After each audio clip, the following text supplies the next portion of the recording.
Good morning, students. In this video, we are going to discuss how hyperventilation leads to muscle tetany.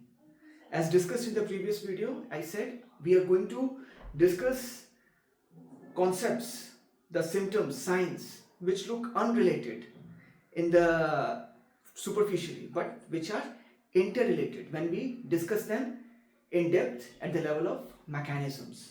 So how exactly if someone is hyperventilating, be it due to any cause, right? As we saw in COVID, right? Due to pulmonary edema, the patients who undergo prolonged hyperventilation, they develop muscle tetany.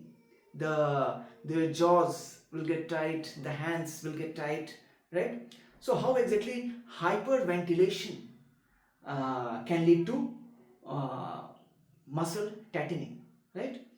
So first of all, we have to see while hyperventilating, which gas we are exhaling out, right? We are exhaling out carbon dioxide. Now this brings us to 11th and 12th chemistry, right? If you push CO2 into any solution, you make it acidic. If you extract CO2 out of any solution, you make it alkaline, right? But you just need to see this equation. CO2 plus H2O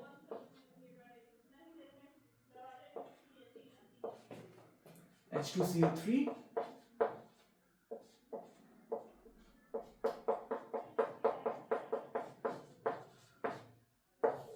So saying it again, if you push CO2 into any solution, you make it acidic.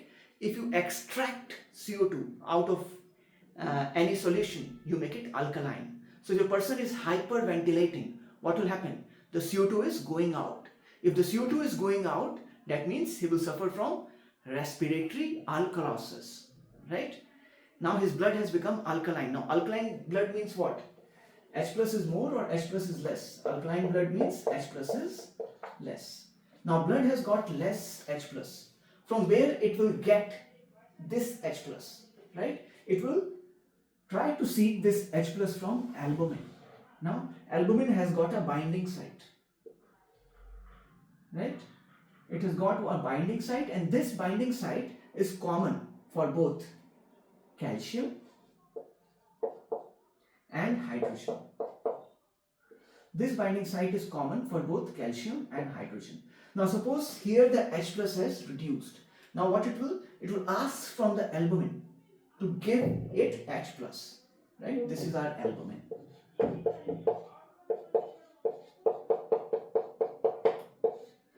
Now if it extracts H plus from these binding sites, multiple binding sites, now these binding sites will become vacant because all the H plus from these binding sites will come into blood.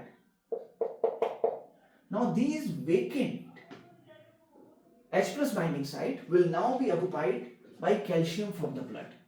All the calcium will come and occupy these vacant binding site. So in blood, what we are going to see?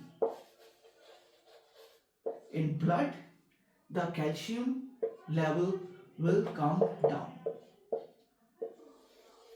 So if calcium level comes down in blood, right, how can it lead to tetany, right? For this, we need to understand one effect, which is calcium clamp effect, right? If you see the sodium channel, if you draw sodium channel over here,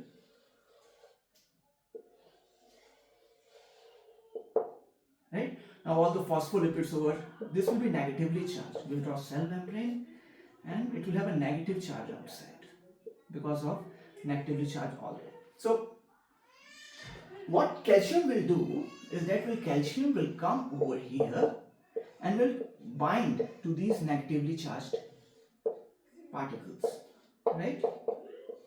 Now what it eventually leads to is that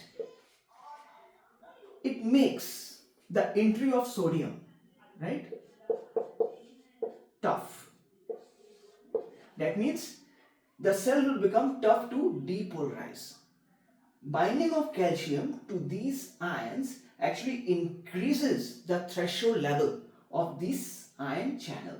That means if calcium binds to it, the entry, the threshold of entry of the sodium ion channel to enter inside the cell will increase, right? So if threshold increases because calcium is there. Now just in case there is hypocalcemia. Now if there is hypocalcemia, this calcium won't come and bind to these negatively charged ions, right? So what will happen? Now this sodium can easily enter inside. Now the sodium can easily enter inside means the cell has become easy to depolarize. That means the action potential can now be easily generated, right? If action potential can be easily generated, that means the nerves have become more excitable, right?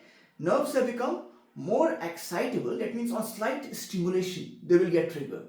That's why you've got chopstick sign, that you strike the nerve, strike the facial nerve, and you get facial contraction. Strike the facial nerve, you get facial contraction. Or Trozius sign, in which you put BP curve and you get Trozius sign like this. So the nerves become hyper excitable, and that leads to their repeated firing, which eventually leads to tetany, right? So they see how beautifully everything is interrelated, right? Let's sum it up again. You are hyperventilating. Hyperventilation means what? That the CO2 is going out. If CO2 is going out, that means what you get? Respiratory alkalosis. Alkalosis means less H plus ion, right? If H plus ion is less, it will seek those H plus ion from albumin. So these sites will become vacant. Now these vacant sites will be in turn occupied by calcium. So in blood you will have hypercalcemia.